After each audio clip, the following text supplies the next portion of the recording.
దైవమా దైవమా నా ప్రాణదానమా దయచూపి నన్ను మన్నించుమా కను పాపను కమ్ముకున్న కన్నీటితో. క్రీస్తు ప్రభువునందు ప్రియమైన దేవుని విశ్వాసులారా, తపస్సు కాలము 12వ రోజు ధ్యానాంశము కోపము, పగ. కోపము మానవుని యొక్క సహజ గుణము.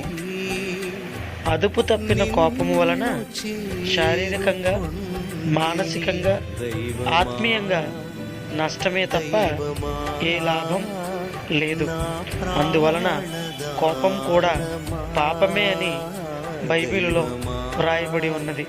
కొందరు నిత్యం కోపంగా ఉండి శాంతి సమాధానంను కోల్పోయి వారి చుట్టూ ఉన్న వారికి కూడా శాంతి సమాధానం లేకుండా చేస్తారు. ప్రియమైనటువంటి దేవుని బిడ్డలారా, కోపము గురించి కీర్తనాకారుడు 37వ అధ్యాయం 8వ వచనంలో కోపమును విడనాడి ఆవేశమును అణుచుకొనుము, కోపం వలన కీడే గాని మేలు కలగదు. త్వరగా కోపగించుకున్న స్వభావం కలవారు దేవుని కార్యాలను సక్రమంగా నెరవేర్చలేరు.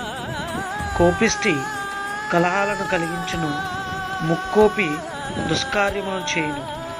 కోపము నుండి ద్వేషం, ద్వేషముల నుండి పగ పుడుతుంది.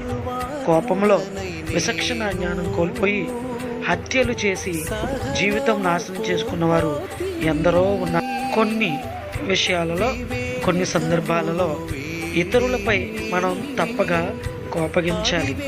వాటిని ప్రేమతో కూడిన హెచ్చరికలుగా గుర్తించాలి. మనం తప్పు చేసినప్పుడు సరిదిద్దుట, ఇతరుల పాపంలో ఉంటే సరిదిద్ది హెచ్చరించుట.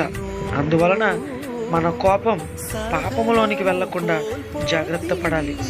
ఒకవేళ మీకు కోపం వచ్చినచో ఈ కోపము మేము పాపములోనికి లాగికొని పోకుండా చూసుకొనుడు. సూర్యుడు అస్తమించేలోగా మీ కోపము చల్లారిపోవాలని పునీత పౌలు గారు ఎఫెసీయులకు రాసిన లేఖ 4వ అధ్యాయము 26వ వచనంలో ఈ విధంగా చెప్పబడింది. కాబట్టి ప్రియమైనటువంటి దేవుని విశ్వాసులారా, మనము మరి పాపానికి పురుగొల్పే ఈ యొక్క కోపమునకు, ఆవేశమునకు దూరంగా ఉండి మరి దేవునికి దగ్గరగా అవడానికి ప్రయత్నం చేద్దాం. పగకు దూరంగా ఉండి దేవుని యొక్క ప్రేమను పొందుకుందాం. మరి ఆత్మ పరిశీలన, నేను ఎందుకు త్వరగా కోపగించుకుంటున్నాను? కోపం జయించలేకపోవడానికి కారణాలు ఏమిటి అని మనం ఆత్మ పరిశీలన చేసుకుని ప్రార్థన చేసుకుందాం. దీర్ఘశాంతపరుడైన దేవా, మాపై కోపగించగా ప్రేమిస్తున్న మీ కృపను బట్టి వందనాలు, స్తోత్రాలు. నా కోపము ద్వారా నా కుటుంబ సభ్యులను గాయపరిచినందుకు మన్నించండి. మీ నీతిని నెరవేర్చలేని కోపం, ద్వేషం, పగను జయించి శక్తిని ప్రసాదించండి.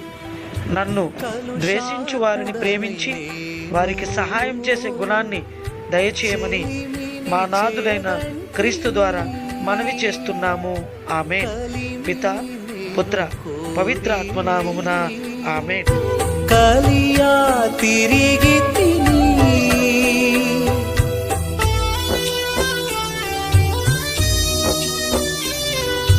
కలుషాత్ముడనై నేను చెలిమిని చేదంటిని, కలిమి నేను కోరి కలియా తిరిగి తిని, నీరాకలోని తగ్గింపు నెరిగి మనసార నిన్ను